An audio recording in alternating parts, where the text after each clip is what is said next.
Magandang araw po. Naghahanap po ako ng trabaho. Fresh graduate po. Magandang araw rin, Rachel.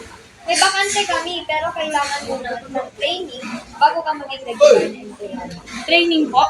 Ang ibig sabihin po, hindi po ako agad makapasok. Tatanggapin ka, pero dadaan ka muna sa proseso ng pagbilang ng iyong kakayahan.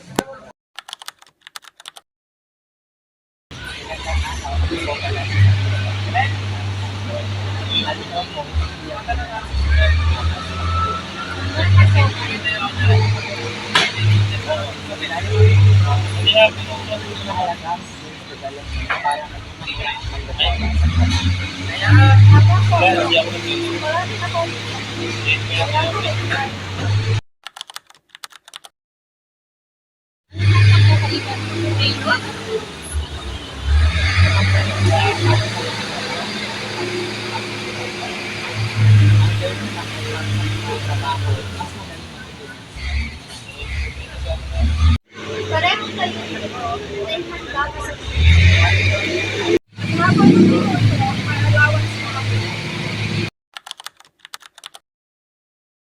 May karapatan po ba kayo hindi? Oo naman, konektado ka ng batas dapat maayos ang training.